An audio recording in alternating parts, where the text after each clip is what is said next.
Thank you everyone for joining us for our first Michif lesson hosted by North Island Métis. I'm pretty excited to have these lessons with some of our elders in this area. And so tonight we have Tom McCallum who's joining us. So I will basically hand it over to him. I do just want to acknowledge, of course, that we are all on Indigenous First Nations territory, and so we honor those traditional lands of those peoples whose land we live upon. So Tom, I'm going to hand it on over to you. Well, thank you so much. Really, really honored to be a part of this language, Michif language. It's so important. In fact, it's so important that all the information I would like to share with you is not of my own making. Understand that? I've had some experience growing up with the language and growing up on the land, but I want to acknowledge the creator first of all. So bear with me and humbly ask you to put your hearts and your minds together and get in touch with whatever connection you have that's beyond us human beings. So I'm going to do this in my language. And Hanoch tawinan, le bon Dieu. Hakio magatibihtamin, kahkiogi. Knana schump nan noskagisigagut, mamawin nachgut. Peak squewin, mit Jeff Peak squewin umot. Egon my way I motamach. The mosumak nokumak, ni way out the pihigoyi. Nisokamonan.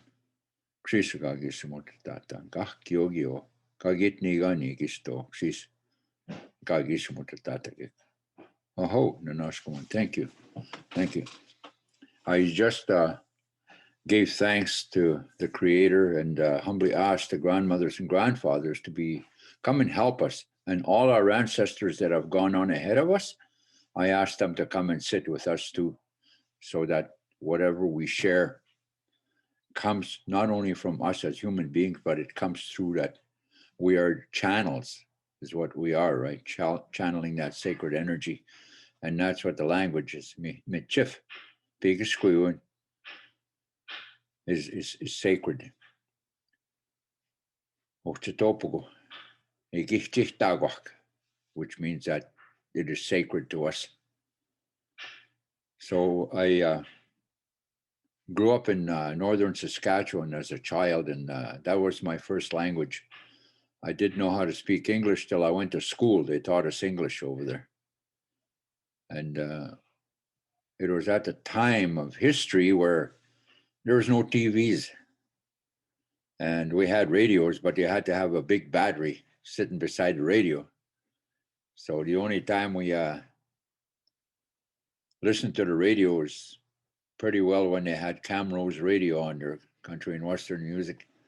And 5:30 to 5:45, 15 minutes, called the Northern News. That's what we would listen to. People use that radio to communicate with people somewhere else. So this language, Michif, is a very contentious language. There's so many different people from different places, Métis people, who understand that in one particular way. We have what we call French Michif. I'm sure you all understand that. Like if we had a continuum from the Aboriginal to the non-Aboriginal, we all fall somewhere in between there, how we were raised. If we were raised more toward the dominant society, the French part of us, we spoke that French Michif. And if we were raised more to the native side of us, we spoke that Cree Michif. And that's what it was for my experience. Sagittawak is what we call where I come from. The French call it Île de la Crosse. It's island of La Crosse is what it means. We call it Sagittawak, means place where rivers meet. Sagittawak. So if you learn one word, remember Sagittawak. It's place where rivers meet. And that could be anywhere. Any place where rivers come together, Sagittawak. That's what it means. It literally describes a movement of the rivers coming together. It's a delta, they call it in English, I guess. Delta? Maybe not, eh? I don't know. Something like that, anyway. Maga, Michif maga pik squeak. Sagitawak detuanan. Do you understand me, anyone? No, not at all. So it's not, I guess maybe I should speak English so you'll understand. But I'll switch back and forth and let you know what I'm saying. Tanse is the way we say it, our greeting, when we greet each other. It doesn't mean hello. It's just something that has been applied. It's a contemporary way of saying hello, I guess. We say tanse. It's actually part of a phrase in Cree. Tansikia kasayan. Health was the most important thing for the people a long time ago. Because without health, according to this one philosopher, he was a doctor, Herophilus was his name. He said, when health is absent, wisdom cannot be realized. Strength cannot be applied. Money becomes useless. And wisdom cannot be applied. So without health, you don't have all of that. And just to give you an example, before I go back to what I was talking about, tanse, part of a phrase, tanse kisayan. So kisayan means you're healthy. So what you're asking, how is your health? That's what you're asking people, tanse kisayan. So it's shortened to tanse because people who speak the language know what you're referring to when you say tanse. You're asking about their health and well-being. And that's a great greeting for people because it shows that you care about that person. You care about their health and their well-being. That's why you're asking that. Tansikisayan. So that opens a door for a conversation to ensue, whether they're feeling ill, if they're not, something happened to them, or maybe they're just feeling really good and they'll tell you a good story and make you laugh. So that just kind of opens the door for that. Tansikisayan. And that's wherever we meet, anywhere, in the city, anywhere. Tanse is the first thing we say to somebody, right? And then that just opens the door to further conversation. So the first word, tanse. But those people from Manitoba, they say tanje because they have that Ojibwe influence. Je is Ojibwe, right? Cree has a very soft sound, se, instead of je. So that's the difference. And from where I come from, it's mostly Cree.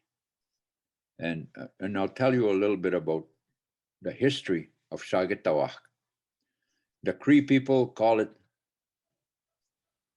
Pagahatawan Minstik, means island of La Crosse. And the French call it Ile La Crosse, which means the same thing. But the reason why they call it that is the Dene people used to live in that area. And then the Cree people came from the south and they liked that land and they wanted it. So rather than go to war, they had a game of lacrosse on that island. There's a big island just on the other side of the lake, and there's a big flat meadow. And they played lacrosse, and the Crees won. So the Dene had to move another 60 miles north to a place called Patronac in English. And we say Wapatsuanach, which means a place of rapids. So that's part of the history of that area where I come from. And there's a lot of history that's not written down. Right now, they're having place names. They're looking at place names from our language. There's one place called Sagawis Kapimsik. There was an old man by the name of Sagawis, and he had died on the land, and that's where they buried him. So he said, where Sagawis lays is the name of that area. That's how place names got their names, because of the geographical area where they are, or something had happened in that arena with someone. Is this what you would like? Kind of like a history, or what would you like? Let me know what you want so I can I make love it. it. It's great with the history and the words. That's perfect. Okay, good, yeah. And that's the theme of this one, is the history. I think, you know, everything you're talking about, like about the origin of the language and the fact this isn't one specific dialect of Michif, which is what we had talked about before, that Okay. we're not teaching one, right? Yeah, okay. And then anytime there's a word you want us to say, we can unmute ourselves and give it a try. Okay. Okay, I'll go back a little bit in a history. Our mothers were the Aboriginal people. They were the Cree, the Ojibwe, and all of that, all the people. Those were our mothers were that. Our fathers were Europeans. Then they got together, they mixed, and the offspring became what we call Métis. And in history, it is the French people who call themselves Métis. They were French Roman Catholic, and they were based out of Montreal. There was different companies, fur trading companies. One of them was called the Northwest Company. You had XYZ Company and Ravillon Brothers. There's different factions that came to trade furs, but they were the French. Those were the French Roman Catholic speaking, French speaking people who got together with the women, and they actually went out on the land. The other faction was the Hudson Bay Company, which had their fort too at the Hudson Bay. And they didn't allow their people to come out. They wanted the Indians to come to them. But they were forbidden to mix with the women. But, young men, being young men, climbed over the forts. Pretty soon we had offspring. And they called them half-breeds.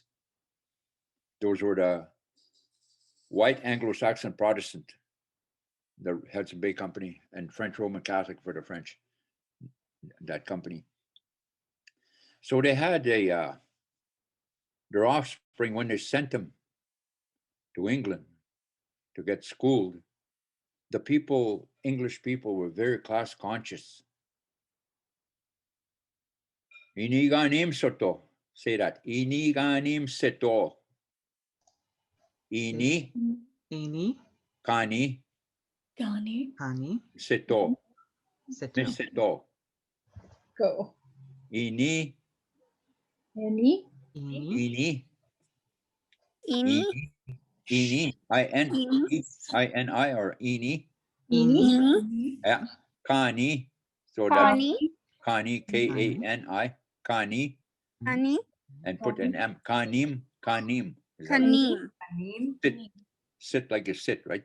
Sito. Can you say that? Oh, yeah. Ini kanim soto. Kanim. Sito. Yeah, it means they're very class conscious. Ini kanim soto. They're above everybody else, so to speak. Ini kanim. They're class conscious. So ini kanim soto. So their grandmothers in England said, we can't have a half-breed as a relative. We have to give them a different name. So they call them country-born.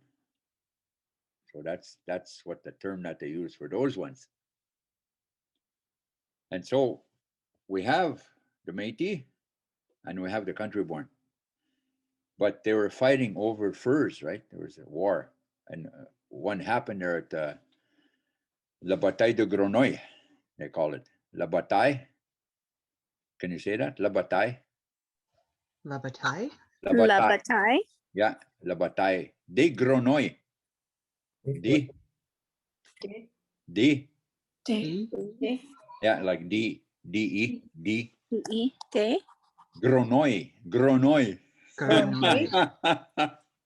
Yeah, so that's a battle, the Battle of Seven Oaks. It's called La Bataille de Grenouille. La Bataille de Grenouille. Yeah. And that was in 1200, I think. Geez, I'm forgetting my dates now. But it happened just close to the forks of Winnipeg, Red River. It happened at the Forks. They call it the Battle of Seven Oaks, where Selkirk is now kind of a area, around that area. And it was not set out to be a battle of any kind, but the Métis were trying to circumvent the fort. So Governor Semple come up with about 20 guys and a little cannon. They intercepted the Métis, and they were talking there, and a gun went off.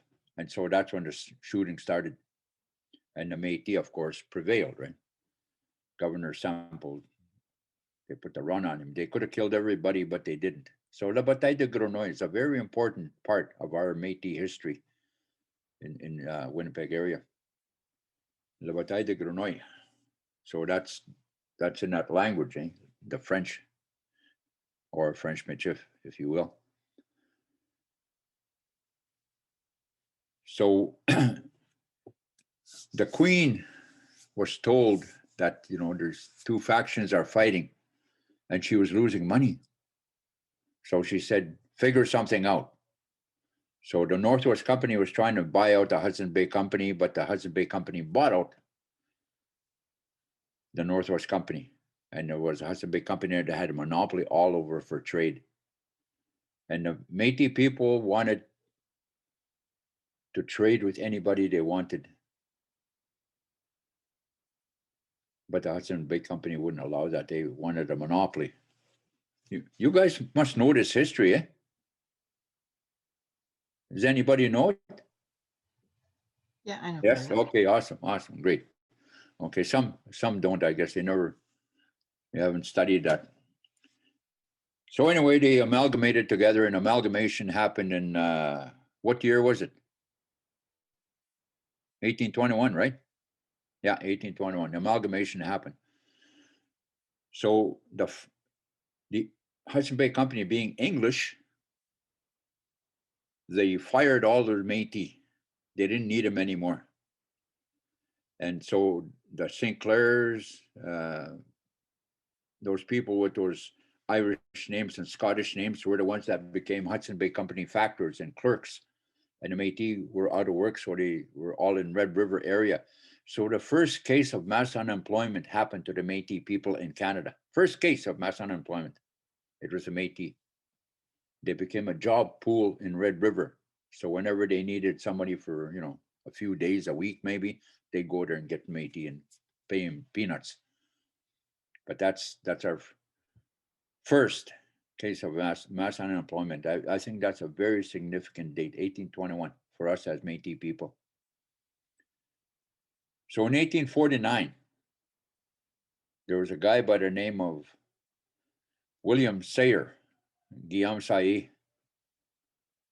He got charged for trading with somebody else other than the Hudson Bay. So they took him to court. It was in the prairies. The judge found him guilty, but there was about 50 Métis on horseback with their rifles surrounding the little courthouse.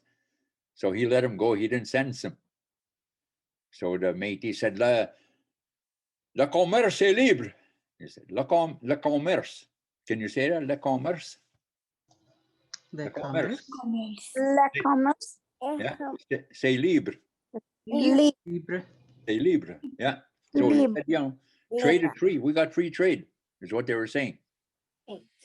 Because the judge was scared to sentence this man because there would be an uprising, right? So then, yeah, commerce is free. That's how they interpreted it. That was 1849. William Sayer. That's what happened over there. So then we had these women who are mothers who spoke the language, the native language. So they came together. And of course, the Europeans were patriarchal.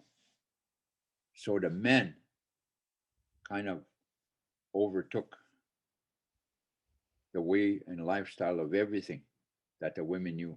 The women knew everything about how to survive, to make hides, to when to pick berries, where there's lots of game. They knew the rivers and how they worked and everything. The French didn't, and the English didn't, because they're foreigners to this land, right? They don't know the land, and they don't know how to survive. So there's the women that showed them how to survive and how to clothe themselves and how to feed themselves different times of the year.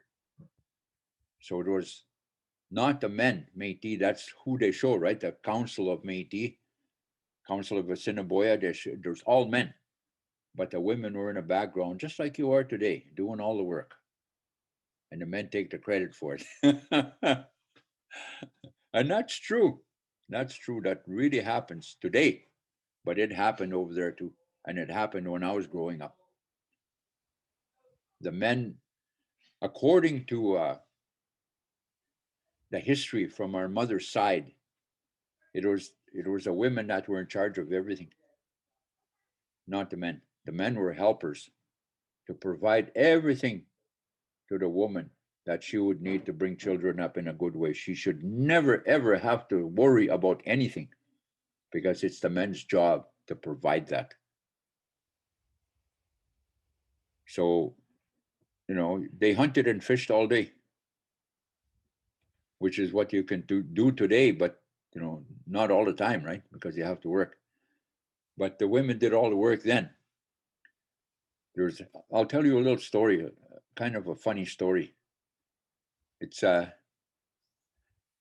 bought a postcard in the United States there, and it said that this chief was sitting outside his teepee, you know, laying back, enjoying the sun. And these two government people came there and said, "Chief," he said, "I want to ask you a question." He said, "You've seen what we've done for the last 200 years here in Canada when we came from Europe." He said, "All the technological advances we've made." He said, "You know, and of course we made some mistakes too." He said, "But in your estimation," he said, "where do you think we went wrong?" And that chief laid back and he started laughing. He said, "You know, when you first came here," he says, "there was no taxes, there was no debt." He said, "A chief could have as many wives as he wanted. The men hunted and fished all day. The women did all the work." He said, "Only a fool would think he could make something better than that." That's where we're at in our history. But anyway, our women, Iskwiwak, that's how we say it, Iskwiwak, les filles, les femmes. Iskwiwak? Iskwiwak, yeah, it's all of them. Iskwiw is one. And I'll tell you where that word comes from, Iskwiw. It comes from the word fire. Fire is iskotio. Iskotio. Say that, iskotio. Esquitio. Iskotio, yeah, that's fire. Escoteo. That's fire. That's why today they say it's a woman that keeps the home fire burning. The home fire is not just a house you live in, the home fire is inside of you. It's that spirit you carry. That's the fire that you keep burning. You keep going, no matter how tough it gets, you keep going. Or men would give up. But the women keep going because they know it has to be done. Nobody else is going to do it. Esquio, that's who you are. Esquio. You're related to the fire, the sun, which is the giver of life. All color comes from the sun, and color is sacred vibrations. That's what they are. And that's what keeps us alive. It's dynamic. It's not static. So esquio and escotio. That's where that word comes from, esquio. Now, when they were signing the treaties, the story comes from a lady who's she's a professor at the University of Regina, and she's one of the people that started that Idle No More. I forget her name. I don't know. She's from Big River, Saskatchewan. She comes from a very, very spiritual family. And so she talked about the treaties. When the treaty came, there was 9 women. Kichtetoshkuiwak. Kichtetow iskuiwak. Say that. Kichtetow. Kichtetow. Kichtetow. Yeah, kichtetow. Titwal? Kichtetow. Kichtetow. Yeah. Is it Iskuiwak. a K sound or an I sound at the beginning? It starts with a K. K-I-H. K. Okay. C. See? IT, Kihtsit, wow. Wow. Kihtsit, wow. Yeah, you got it. You got it Wow. perfect. Kihtsit, wow, Iskwiwak. Iskwiwak. It means sacred women, but it's loosely translated to mean clan mothers. But it's much more than that. It's much more than clan mothers. So there was 9 of them that went and seen a treaty commissioner. And the treaty commissioner turned his back on the women. He said, I want to talk to the chief. Well, there was no chiefs. There was the women that were in charge. So they went back. They didn't get offended. They went back. They had a ceremony. And 4 spirits came into that ceremony. The first one that came in was the sun. And the sun said, I am the most profound helper to the creator. I will bear witness to what you are doing. And gave him instructions. The next one to come in was the grass people. And she also said, I will bear witness to what you are doing, and gave him further instructions. The third one to come in was the water. And the water said, I will also bear witness to what you are doing, and give him further instructions. The last one to come in was the rock people. And they said, I will also bear witness to what you are doing. In addition to that, I will seal the covenant of what you are doing. And so after the ceremony, they gathered their men and said, there's a group of people that came here. They're not like us. They think differently, and they need to talk to men. So you are the men that you're going to go over there and talk to them. Here's what you're going to say to them. And those were the signatories on those treaties, right? Their exes. It was men, but it was the women that told them what to say. From that Cree people, that's how it was. So there was the women all along, but they didn't go out and push themselves on anybody, right? They knew that one of the most important things for them is that their children would also have what those European children have in perpetuity, not to be left behind. It's always about the children, the ones coming behind us, everything that they did. So that's a little story about the treaties that you probably won't read anywhere. Sylvia McCallum, that's her name. Sylvia McCallum, incredible lady. So that's a little bit about our mothers. Our fathers were either white Anglo-Saxon Protestant or French Roman Catholic, and that took over because they're patriarchal. My grandmother was married to a guy named Pierre Girard. Pierre Girard came from Manitoba. His father was French from Quebec. But Pierre, he's got real white beard, white hair. But he was more on the French side. And that he spoke that French Michif. And my grandmother spoke that Cree. And she didn't really have a lot of Michif speaking. It's more Cree. There's my mother that spoke that Michif and Cree Michif. So somehow they made it, not knowing each other's language. So they created a language out of that, a way of understanding. They understood each other. But it was a male, my great-grandfather, who took script for all his children, including my mother. You either got money script or land script. Most of it was land script. Some took money. My mother got $240 money script, and my grandfather gave it to the bishop. So in the archives, it says care of Bishop Pascal. Now, I don't know what that means, but the bishop got a hold of it because of the Catholicism, right?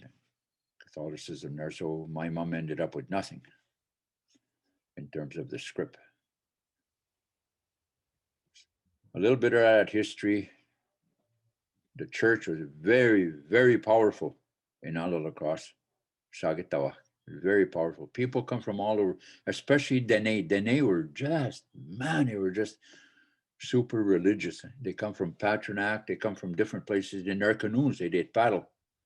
And their tents would just be lined up along the beach. There'd be so many of them, especially when the bishop came in. When the bishop came in, it was huge, huge celebration.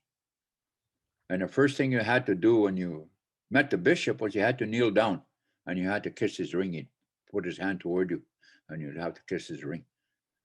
So we all had to do that.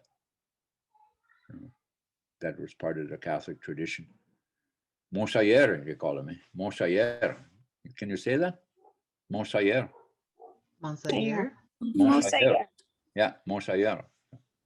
That's what they call the bishop. Monsayer. And Liper, that's what they call a priest, Liper. And their house was called Chez Liper. People said Chez Liper. That's father's house. Yeah. So there's different words that we have that we use. Like one of the things that I ask people is Tromboer. What's that? What does that mean? I ask French people too. What does that mean, Tromboer? Then nobody knows. Tromboer is a hole in the ice. We chop a hole in the ice to get water. That's where we got our water from. We call it Tromboer in Cree. In Cree or in Michif. In Cree, it's Munahupan. Munahupan. Tohepan. Tohepan is what you call it. And you had a chisel that you used to punch a hole in the ice. Eh? We called it la tranche. Can you say that? La tranche? La tranche. The The tranche. tranche. The tranche. Yeah. So now you'll know a few words, right? I've showed you about 5, eh? And I'll go through and get all the words and I'll check them with you and then we Yeah, can create yeah, a la list. tranche, yeah. Yeah, and so la tranche and Tromboer and el bassin is a basin that we used to chop a hole in the ice where to put the net. We call it el bassin. Bassin. But it also means where you wash your face in that basin, eh? El bassin. But that's what we call the hole in the ice where we put our nets. El bassin. So Isle Lacrosse, Buffalo Narrows, Beauval, Green Lake.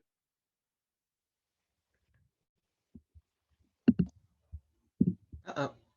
I think we may have lost Tom. Hopefully he'll fix whatever problem he's having and oh, there we go. Okay, here. Yeah. There, can you hear us? Yeah. It's my internet connection. So anyway, it was very, very strong Roman Catholic and everything was about Sunday. Eh? And of course, Easter too. Eh? Carême, they called it Carême. And Easter Sunday. You know, did you know that in Easter Sunday, early in the morning before the sun comes up, you watch it come up and it dances? Easter Sunday. I've watched it. I used to hear the old people say dance it, and I didn't believe it. Eh? But I checked it out myself and it does. It dances. The sun dances. So that's amazing. It's amazing. So someday next year, maybe, if you happen to be outside or try to make it a point to go outside and watch the sun. Remember what the sun said when he came into that ceremony? I am the most profound helper to the Creator. Nia uma kichos kapis is what he said. Nia uma. I am Nia uma. Nia Oma. Nia uma. Yeah. Nia Oma. Yeah. Nia uma. Kichos kapis. Oskapis is a helper. Eh? Kichti means a sacred, the top, the most profound. Neoma kichos kapis is what that spirit said when it came in. So some of you, I don't know if you understand or have ever experienced a ceremony in terms of Sundance or a sweat lodge, shaking tent ceremony, pipe ceremony. So this is what I'm talking about, those ceremonies that we have, because I used to do workshops for the Métis a long time ago. I was quite involved with doing workshops for them when Bruce was president. And I talked about, I heard people say, let me go back here. I heard people say that we are the best of both worlds. We're the Métis, we're the best of both worlds. And to some degree, that's right. But they're not the best of the Cree because they missed those ceremonies. And those ceremonies that we have are what we have been given to be able to communicate with the sacred space we call energy. The scientists, they call it the field. We call it the spirit, energy. There was let me share a little story with you. There was a group of people, physicists, that got together with native people who were scholars themselves, and they wanted to know where the native world and the non-Aboriginal world come together. And they met a few times. One of them was a linguist. His name was Danny Alfred Moonhawk from California, native guy. And found out he was native. And Sag Henderson, he was a Chickasaw, but he's married to a lady, a Mi'kmaq lady. And they're both professors at the University of Saskatoon. And Leroy Little Bear was a Blackfoot. He's a very, very knowledgeable man. And where it comes together is E equals MC squared. That's what you recognize that? E equals MC squared? That's Einstein's theory of relativity, right? But they said that's where it comes together. The E side is energy, and we call it spirit. That's the Aboriginal side. The MC squared side is the mathematics, the formulas. Mass times the speed of light squared, right? But the two are equal and they're interchangeable. That's what they said. So that's where it comes together. So it's our job to find out who we are, where we come from, and what our job is here on this earth. You know, not going to a 9-to-5 job I'm talking about. I'm talking about something more profound. Like the Cree language, and Michif is part of the Cree language. There's 4 levels to the Cree language. The first level is what most people speak. When you say tanse, everybody knows that, eh? Or when you say nipi, nipi is water, right? That's what it means in Cree, nipi. So you say nipi to anybody that speaks Cree, they say, oh yeah, water, water. But the second level is a more profound word. The etymology, I guess some people call it, etymology of the word. Nipi comes from 2 root words, 2. The first word, ne, comes from the word niya, which means I or I am. And the second part, pi, comes from the word pituhtitike, or coming to unfold. So literally, when you're saying nipi, you're saying, I'm coming to unfold. Because water is life, right? We are 75% water, maybe more when we're babies. We're made out of water. Without water, there would be no life. So when you say nipi, the second level of the language says, okay, I am unfolding, which is the dynamic of the language. You see, French and English and all those European languages are noun-based. They're static languages. Aboriginal languages are verb-based. They're dynamic. When you speak that language, it connects you.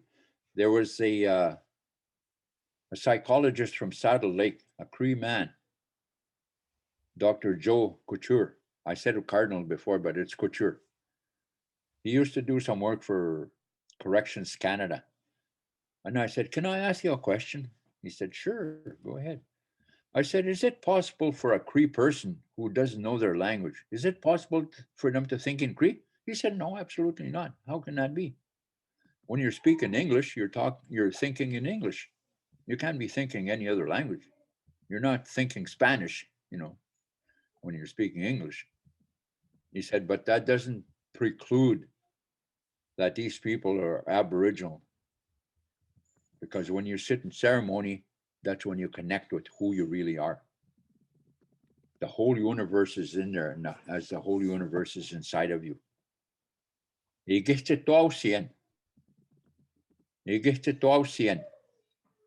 Means you are sacred. It's similar to that before, right? What I said. Which means you are sacred. And you are. One more story before I go on. Prayer. This word prayer. There's no word for that in Cree. We had to create one. So when the people saw those black robes with their book and kneeling down and reading that book, they came up to him and asked him, "What are you doing?" He said, "We're praying." They said, "Well, what does that mean?" He said, "We're talking to him or her." Oh, okay. Ayam ha means to talk to him or her. There's no gender difference there. Talk to him or her. Ayam ha. And then the process of doing that, we add win at the end of the word. So we say ayam ha win, which means prayer. It's what we created, that word. So the word that the Cree have is kaki simuin. Kaki simuin. Write it down if you can. Kaki simuin. It's K-A-K-I. K-A-K-I.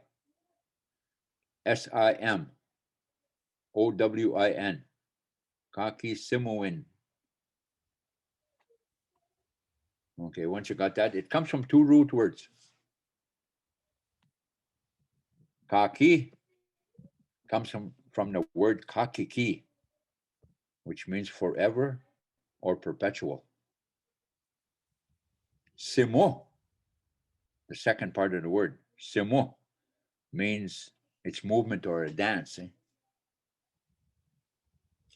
Win is the process of doing all of that. We attach that again. Kaki simuin literally translates to a perpetual dance with the universe or the spirit. That's what we do. It's not a prayer from our head, right? Or something that we read. So that's why you're in ceremony all the time. It's a perpetual universe. Perpetual motion. That's what you are. That's what we do as opposed to prayer. That's the difference in our languages and the way we view our connection to everything in the universe. It's very powerful. The language is so important. And you're going to learn a part of that. When you learn Michif, you learn some verbs that are Cree. So that when you speak that, your worldview changes. Even the way that you see things and feel things changes. As opposed to English. English is a static language. So when people exchange information, it's two static objects exchanging information. That's it. There's not much connection. But when you speak the language, you're in a field, you're in spirit, and you're exchanging that big, beautiful feeling. Isn't that incredible? That's the difference. That's why it's so important to know the language, to try to learn it, because it comes to you every night. Every night it comes to you in your dream state. It comes to you. You have no limitations. You can fly. You can walk underwater, breathe underwater. You can do everything you want. Some of us bring our physical imprint in our minds of the fear of heights or fear of something. We bring it into our dream world, and we have to try and sift that out of the way. And that you can only do that by having faith, believing in yourself, the power that you have inside of yourself, which is personified by the language that we speak.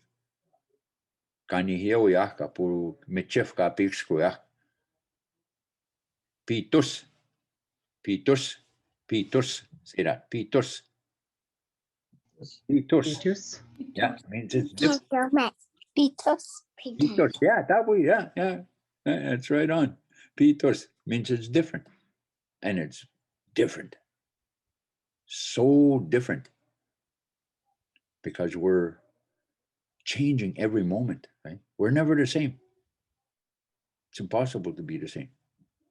So that's a dynamic, kaki sumoin, right? Kaki sumoin, as opposed to prayer. I'm not knocking religion or anything like that. It's just a worldview, a perception. That's all that is. And we were given a very powerful way to connect with everything in the universe. Now it's starting to open up with quantum physics.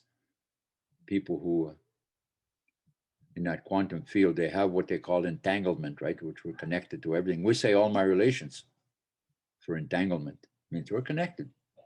How can we not be? Whatever you think is so powerful. Even just thinking about something, you'll create that reality in your mind. It becomes real. Because you can't pull energy back. Once energy is out there, it's out there. You can't take it back.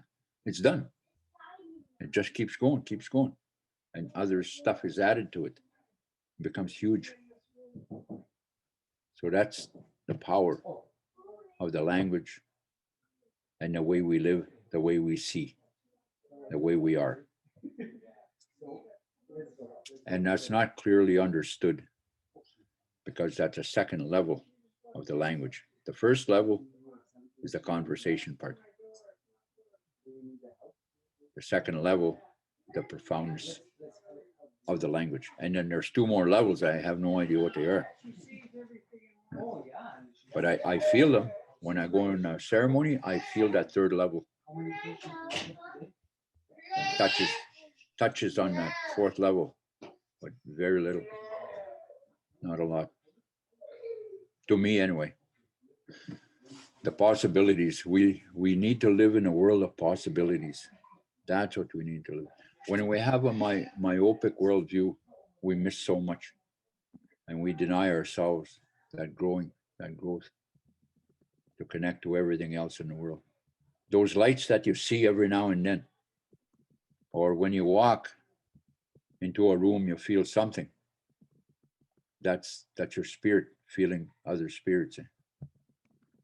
And the past, the present, and the future are all spiraling like this. They're not separate, they're together. It's all one. And when you walk into a room and say, oh, smokes, I feel like I've been here before. I've been here before, but you never have been. That's when you are coming into balance and harmony. The past, the present, and the future come together as one, and you feel it. And the French call it déjà vu. But we know what's happening through ceremony. Does that make sense? Are you okay with that stuff? Are you? That's Yeah? great. I'll tell you one more, if you want, about the atom. Splitting the atom. The scientists figure out how to split the atom. And they, when they split the atom, they produced immense destruction. They dropped a bomb on Nagasaki and Hiroshima. They'd split the atom. That's how they split the atom. And creates just devastation. That's their understanding. They know no other way to do that. We, on the other hand, have our medicine people who can split the atom and create a lot of healing. There's no destruction, no adverse effects. Beautiful healing and beautiful feeling. That's the difference between the two worldviews of how we work with what is. What is still is, but we work with it in a different way. Ours is about healing. Theirs is about control and fear and destruction. I'm not saying they're all like that, but science is about that. They steal scientists off each other to try and create a bigger bomb or whatever. And us, we just go to a medicine person and give them some tobacco and say, "Huitze hin, huitze hin." You say that. Witsihin. Reach in. Yeah, witsihin. Yeah, means help me. Witsihin. And we say that we have a song for the creators. Witsihin no tawinan, witsihin no tawinan. Witsihin no tawinan. Hey, hey, hey. So now you know a song to the creator, right? You call to the creator. That's all you have to say. As soon as you say, help me, creator's there. Yeah. How are we doing? Dance. Because Dotimak is my relatives. Dotimak. Netutimak, yeah. Dotimak. And that word, netutim, comes from the word totem. You know that word totem? Yeah. That word totem comes from netutimak. The white people couldn't say that, so they said totem. And where that comes from, netutimak, is we see life as water. Eh? You're traveling on water. And what we use is a canoe to travel on that water. We had those old canoes a long time ago, birch bark canoes. We call it use. Use is a canoe. And back home we called it a canoe. But when you ask whose canoe is this, oh no, uma, awina, uma, utut. Can you say that? Awina. Awina. Yeah, awina. Uma. Utut. Utut. Utud. Yeah, utut. Utut. So you're asking, whose canoe is this? So the ones that are in a canoe with you, all of them, your ancestors, the ones not yet born, the ones that have gone on, kituti mak. Kituti mak. Which means the ones that are in a canoe with you. And that's your whole lineage. Eh? So those Europeans came and they come to understand. People told them about that. Eh? But they couldn't say kituti mak. They said totem. That's what they said, right? So when they came west, they saw these big poles. And they asked the people what they were. And there was a history of the people, right? Oh, they said a totem. It's a totem pole. See, that language, that word totem is a Cree word. It's not indigenous to BC.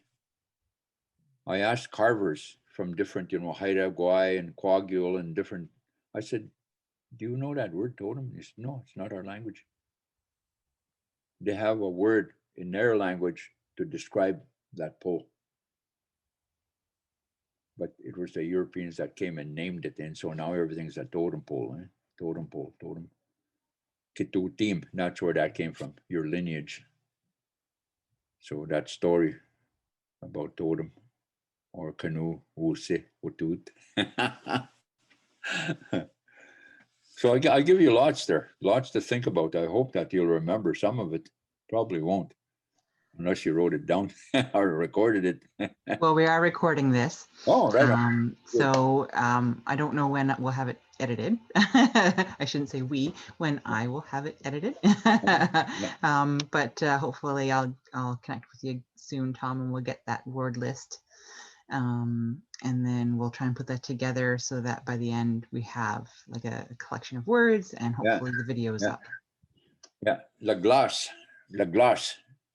is ice. La glace. Pretty straightforward, eh? La glace. No, that's how we say it. It's a French word, eh? But we, Michif, use it. Eh? And it's still French. It came from the French. So it's not ours. We borrowed it off the French and made it ours. We didn't pay him anything. We just usurped it. La glace. Yeah. And the Cree say masquami. Masquami. Yeah. Masquami, la glace. Nipi and lo, Creator, Manitou, Kishi Manitou, or Le Bon Dieu. Le Bon Dieu is what you say. So my grandfather and all the other older guys back home, they all spoke that French Michif, but they also spoke Cree. They learned that Cree. And the priests that came there, they learned Cree too. Some of them learned Dene. So they wanted to connect with the people. And so the best way to connect with somebody is to learn their language. That's the best way. So when you learn the language, oh, hey, you speak Michif? Parlez-vous Michif? Yeah. And it's so nice to be in a group of people and go and speak with them. And somebody that tries will, won't say it right. The inflection won't be in the right place. It'll be an English inflection, right? Oh boy.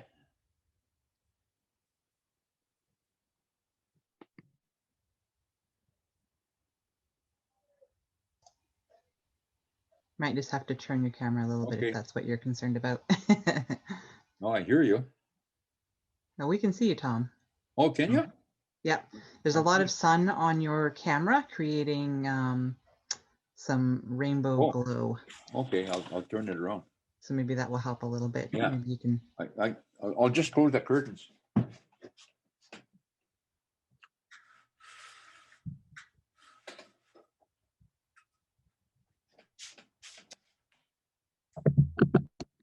There. That should be better. Now I just have to find you guys. Zoom link. Hi, Tom. No, that's not the one. Michif, here we go. All right, let's see. There's the Zoom. That's strange. You can see me and I can't see you. Maybe you have more than one conversation open and you just toggle between windows or something, perhaps. Yeah. How's that? Launch meeting. Okay, open Zoom us. I have to keep going back to the front.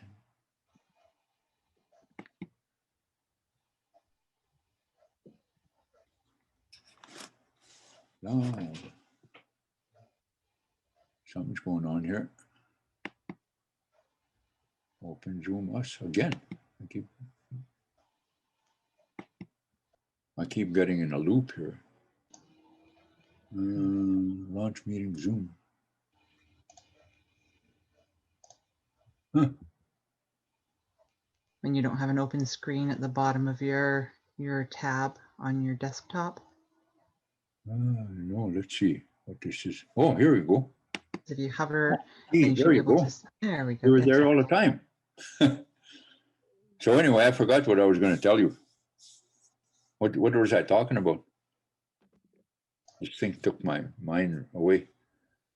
Last thing I remember is us speaking with an English accent. Oh, yeah. They kind of sound funny and we laugh, eh? So if you're able to laugh along, it's not laughing at you, it's laughing with you, right? Because it's funny. You got to laugh when something's funny, right? Say something funny.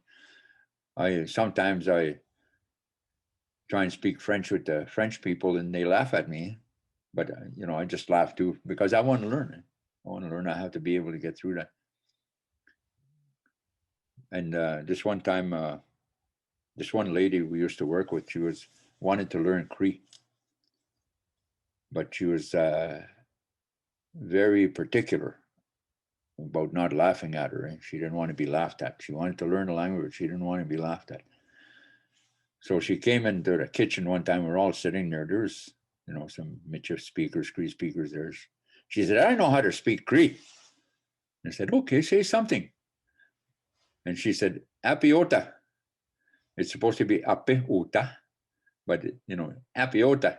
She had an English way of saying. And that one lady, the dress cracked up. She said, it sounds like tapioca. She said, and that lady got really upset. But that's a fun part, right? You laugh about it and you learn. You learn along that way. So don't be sensitive about how you say it. And, if people laugh, it doesn't matter. They're not laughing at you. They're just laughing at how you said it. That's all it is. It's nothing personal. So that's a very important aspect about wanting to learn a language. You have to be able to laugh along with the people who are laughing, and then you'll get it sooner. But if you don't like that, then it's going to be difficult learning it, because you're not going to say it right first time. And that's important to know that. So how much time do we have left here, so I can maybe get going again? We had said we would end at 7:30, so you have about 20 minutes. Okay, good. Okay. I wanted to to share something that happened back home. When we say medicine people who are connected and everything, but there was this one priest, Father Morrow. He was a small priest, older priest. He could do incredible things. They were across the lake cutting cordwood.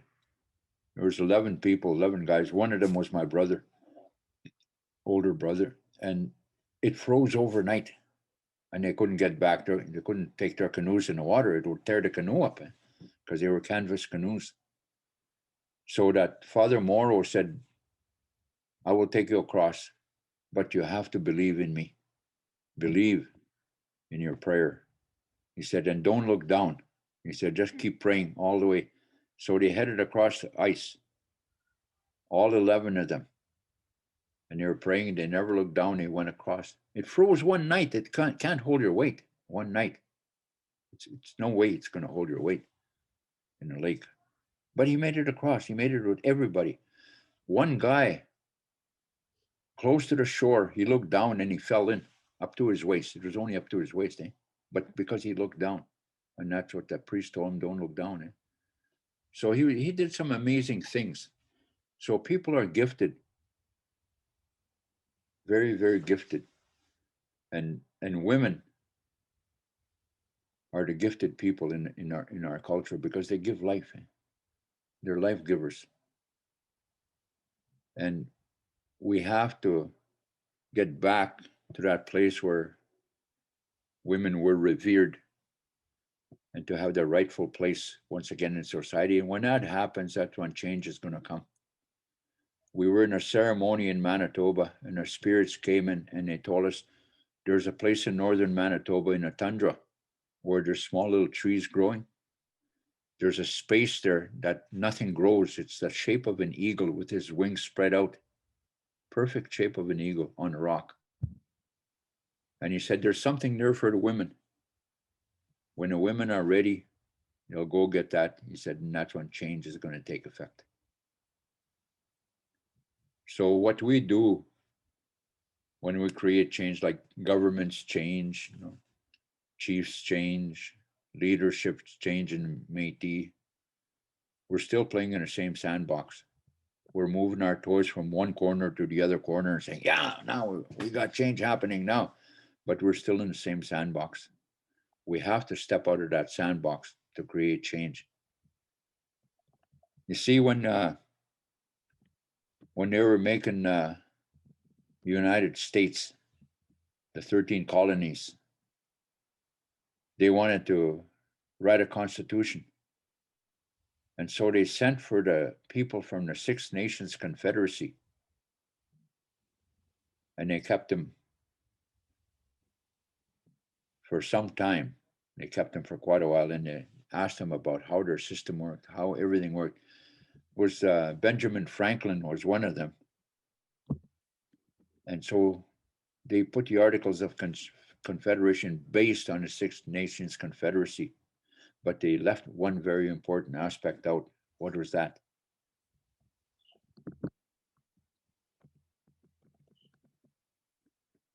Huh? The women, they left the women out. It's the women that make that Confederacy work. They're the clan mothers, they call them, right? They made all the decisions, everything. They owned everything, including the crops, everything. And they left that woman out. They didn't include a woman in that constitution. That's why it's not working today. It's falling apart because your women are not included in that. That's the way the Creator had given us the way.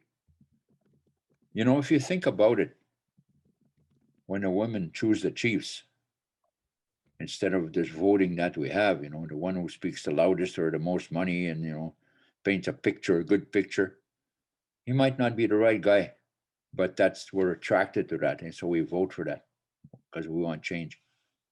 In the Six Nations Confederacy, it's the women that chose the chief. Nobody would know better than a woman who would make a good chief, right?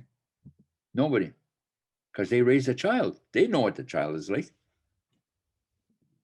So that's why we need to get back to the life givers, because they're connected. They're very, very connected. And we have what do we call a 1260 timing frequency that we live in. Did you ever hear about that? 1260 timing frequency? Okay.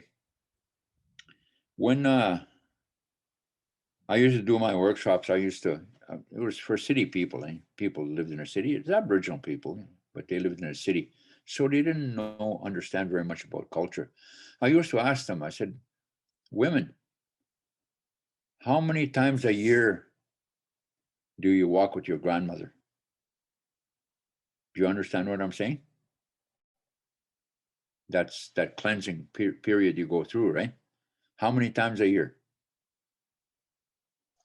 Anybody? Yeah, 12 times. 12? Who? Yeah, 12 times. 12 times, okay. That's what, most of the time, that's the answer, because that's what we're taught, eh? We're taught that. We're conditioned to believe that, but it's not. It's 13. 13 times a year. Why? Moon cycle. Moon. Ah, that's it. Yeah. There's 13 lunations in 1 year. Yeah. Incredible, eh? And something, it sounds simple, but it's very, very profound. 13 lunations in 1 year. There's 13 big bones in your body and 20 small bones, 20 small joints. So they have what we call 1320 timing frequency, and the women are more connected than the men are. But today we live in what we call a 1260 timing frequency, which is made by men to usurp the power away from the woman. It's a model that they had created. And what is that? 1260. That's at 12 months to a year. 60 seconds to a minute, 60 minutes to an hour. We're all slaves to that. All of us. Because you just told me that we had 40 minutes or 20 minutes left. 1260 timing frequency. And it's like a snake eating its tail. It perpetuates self-destruction. Whereas 1320 makes healing, provides healing. And that's the women that are doing that, that are going to do that. That's the difference between the way that we lived. Because today, this year, spring came on the 20th of March, eh? Yeah, springtime, eh? They say it's springtime is the 20th of March. Every year it's like that, eh? But sometimes there's snow. Sometimes there's no, you know, it's not even warm. It's still cold. But the calendar says it's spring. For us, our worldview, spring comes when it comes. It's not a date on a calendar. It comes when it comes. Sometimes it's early, sometimes it's later on. And each moon has a name, depending on where you're from, your geographical area. Like February for us back home is Michif, which means the eagle moon. That's when the eagles come back from the south. And the next one is Skippy Sim, goose moon. The goose come back. And then April is Ayigapi Sim. That's when the frogs start to sing. So it's all significant times in the earth of when the animals are coming around, you know, wakening up once again. So that was our calendar as opposed to what we have right now. The Julian calendar, it used to be it's Gregorian now, I think you call it, eh? Julian calendar is Julius Caesar, right? And, you know, February, used to have 30 days. And when Julius Caesar was in power, he's July, right? July had 30 days. He said, I want one more day. So he took one day from February and put it in July. So now Julius Caesar has 31 days in July. Augustus Caesar came into power after Julius Caesar. And he said, if Julius Caesar, August had 30 days too.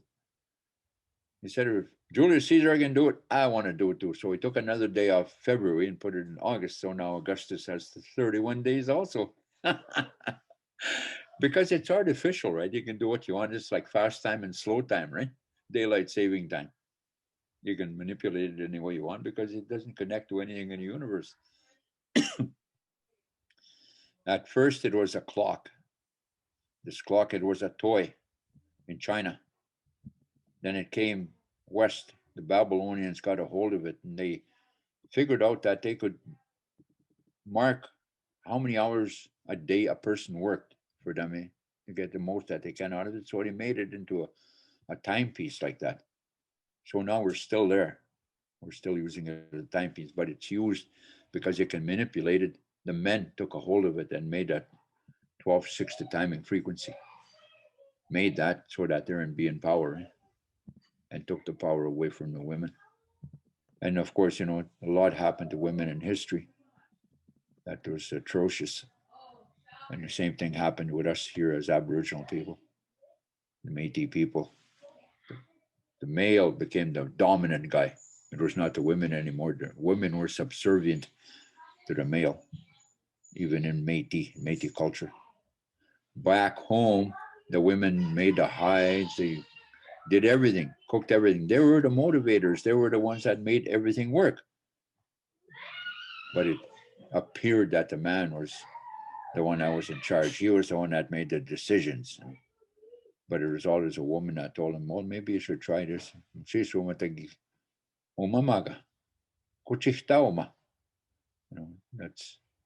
was my grandmother that taught us all that stuff. So I hope that makes sense to you, and makes you want to explore more about the woman's side of the Métis Nation, the Michif world. The women, what about the women? What happened to them? I gave you an introduction about saying that, it was the men that took over, and the women became subservient. Now it's time for the women to come back and take their rightful place and see what happens to the old boys. Yeah, you can do that. Yeah, you have a lot of power. You have a lot of work that you do. You know so much. You know how to raise a child. You know how to bring life into this world. Without you, there would be no world or no existence without the women. So that's my message to you from the Michif world. So that's understanding what Michif is, right? The European side and the native side. I've heard a lot of Métis say, well, we're not Indian. We don't have nothing to do with Indian. That's Indian stuff, We don't play drums. We don't do that. And what they're doing is denying their mother.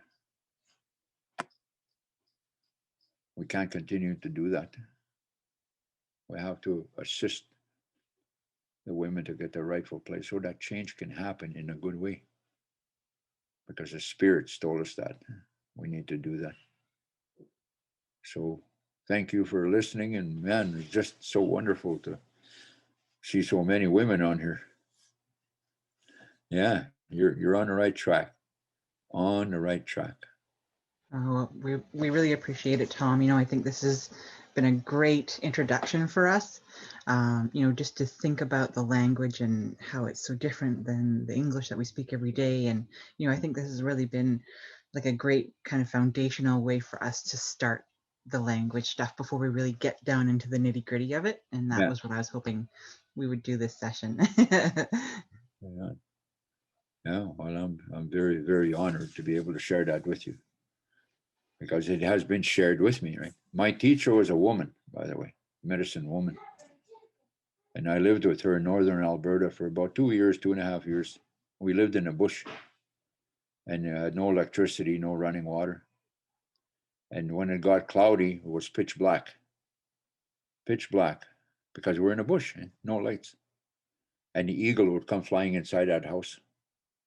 And you could hear whoosh, whoosh from his wings, eh? And then he'd land on the floor and you could hear his claws on the ground, on the floor, walking. Then she said, they want to talk to you. So I'd go over to her bed and I'd cover her face. Sometimes I'd hold her hand. One by one, the spirit would come in and they'd tell me stuff. It was a total immersion when I was there. Total immersion. It's after I had taken Native Studies. I took Native Studies at the Gabriel Dumont Institute in Saskatoon. And I thought, most of the people went ahead. They went to university and got their degrees and everything. I went the Native way. I said, this is Native Studies or Métis Studies from written history. I want to know from the Native people what our history is. What is Native Studies? What is it all about? And that's what I learned from this medicine woman. It was amazing, amazing. What an amazing opportunity for me. And it was so healing. So healing. When I first went to the ceremony, these rattles took off and they were just rattling all over the ceiling, all over, and they were lighting up. And I was wondering, how the hell did he do that? Must be a Houdini.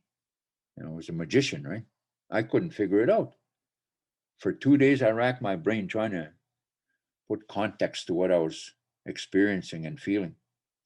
Then finally, on the third day, the thought that came to me was, where the hell have I been? Where have I been? And I was 39 years old. It took me that long to come to that doorway and see life for what life is from what we call the Aboriginal perspective, or Indigenous now. I guess I changed again. Yeah. So it was so profound for me. From then I had this hunger to find out more. So I started exploring quantum physics because I had read a book called The Tao of Physics.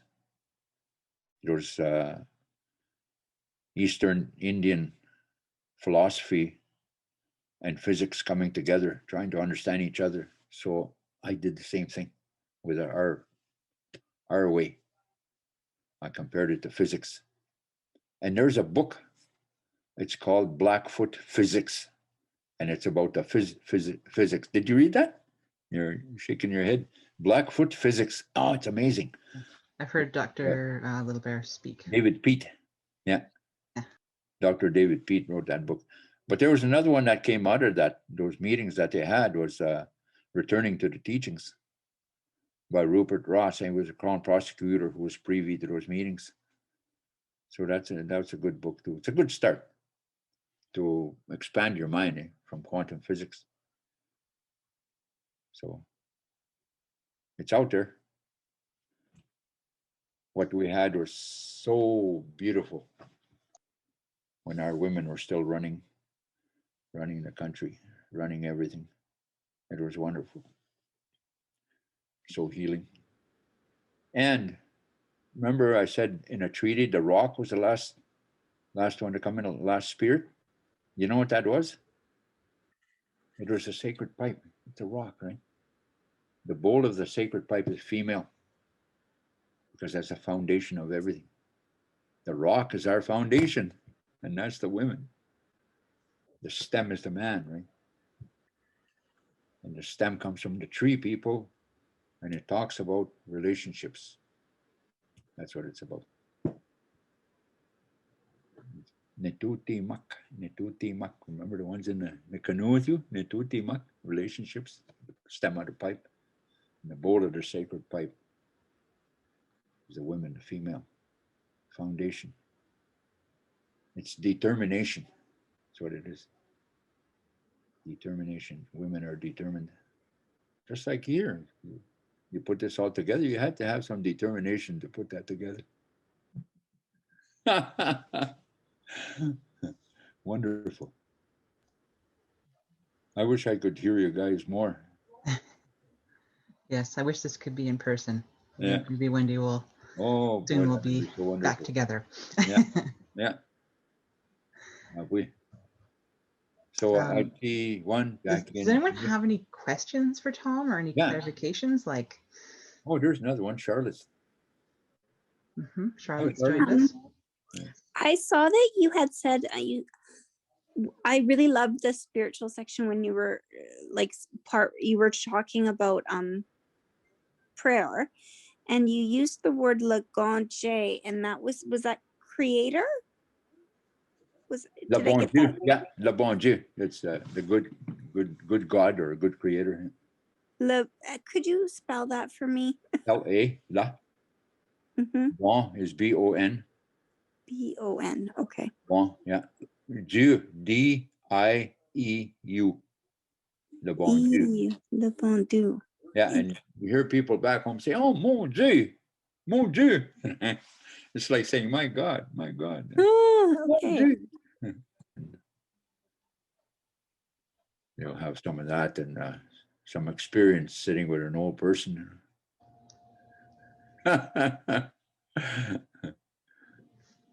Well, thank you again so much. Yeah. Unless anyone has anything else they wanted to say or any other questions. Thank you so much for this. Yeah, thank you. Thank you. Thank you. Good luck. All right.